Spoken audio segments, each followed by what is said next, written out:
Welcome back, Focus Learners, to another explainer.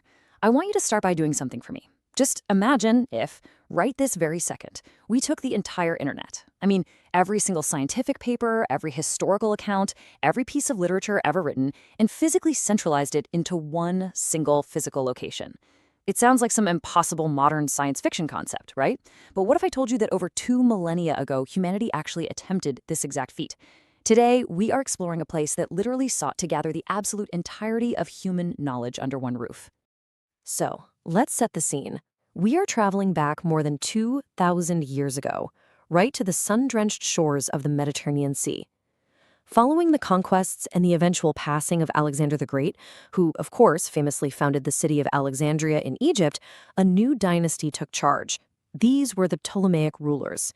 And they had this massive, truly audacious dream. You see, they didn't just want a wealthy city. They didn't just want a strong military port. They wanted to build the unmatched intellectual capital of the ancient world. But before we build it all up, we really have to address the elephant in the room, the burning question that's driving this whole explainer. What actually happened to the greatest knowledge ever lost? I mean, how does an empire successfully amass the sum of all human understanding, only for it to completely vanish from the face of the earth? It's an incredible historical whodunit. And to truly understand the absolute tragedy of its loss, we first need to understand the absolute triumph of its creation. So the absolutely crucial point here is understanding what the Library of Alexandria actually was.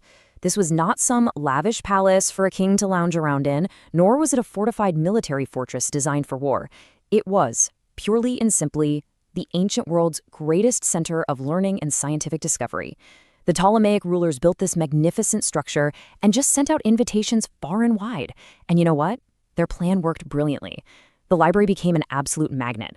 The greatest scholars traveled from Greece, Egypt, Persia, India, all over the place, converging in this one incredible hub to exchange ideas, study, teach, and really push the boundaries of human knowledge. Okay, let's dive into this, because one of my absolute favorite historical facts is how they actually got all these books to build this intellectual capital.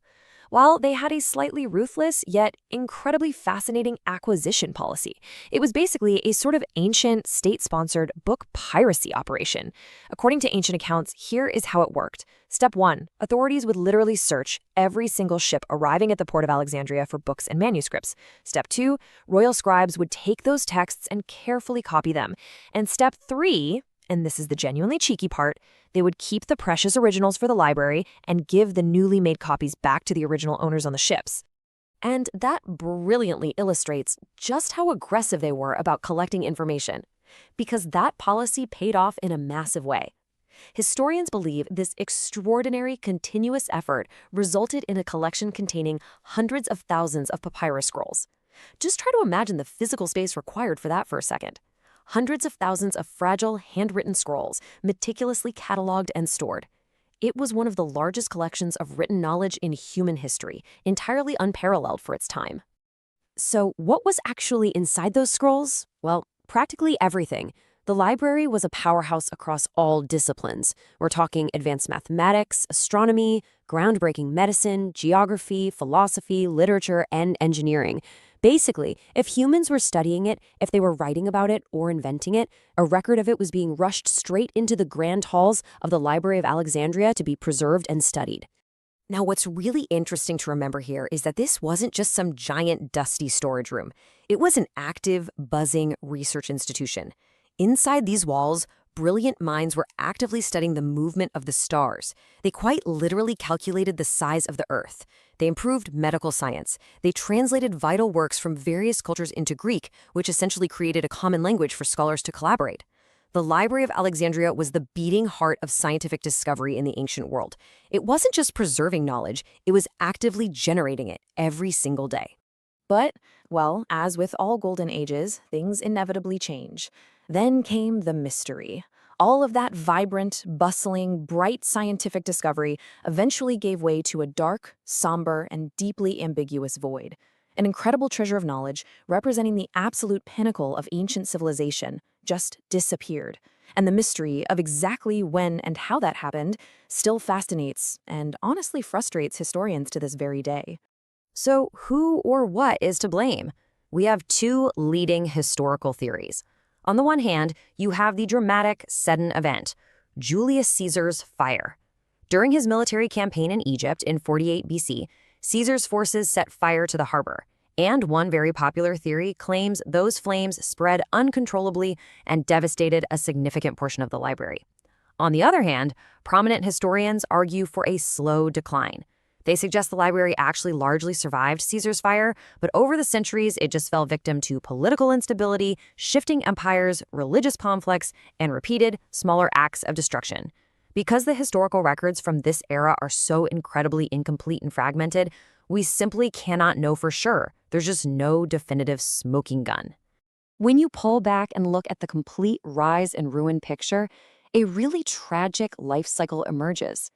It starts with Alexander founding the city, which leads to the Ptolemaic rulers building the Great Library.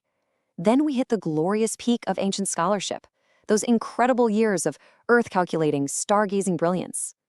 Then the undeniable turning point in 48 BC with Caesar's campaign, followed by a long, painful stretch of centuries, marking a slow decline and eventual disappearance. It really is the life cycle of a magnificent protagonist, slowly fading away into an unsolved historical tragedy. Whatever the exact timeline of its demise actually was, the final result is exactly the same, and it is a heavy one. Countless ancient manuscripts vanished forever. And we aren't just talking about old paper here. We are talking about human progress. Entire works of philosophy, foundational science, history, and literature were wiped out. Think about that for a second. If those texts had survived, they might have completely transformed our understanding of the ancient world. They might have accelerated our own technological or societal development by centuries. The void left behind is absolutely one of history's greatest cultural tragedies. But the story doesn't just end in the ashes. The original Library of Alexandria obviously no longer exists, but that ancient loss leaves us with an incredibly powerful modern reminder. Knowledge is humanity's greatest treasure, and preserving it is one of our greatest responsibilities. This is exactly why we still talk about Alexandria today. Its legacy continues to deeply inspire scientists, historians, and readers all around the world. It serves as this monumental reminder of what humans are totally capable of achieving when we collaborate, but also a stark, scary warning of how fragile that achievement truly is. Which leaves us with one final, absolutely vital question. If our greatest treasure is knowledge, what are we doing to protect it today? Seriously, in our modern age of digital servers, fragile hard drives, and cloud storage, are we really any more secure than the scribes in Alexandria? The mystery of the Great Library remains unsolved, but the lesson it teaches us is crystal clear. It's on us to ensure that our own generation's story and our collective human knowledge doesn't meet the same silent, fated end. Keep learning, keep questioning, and I'll see you in the next explainer.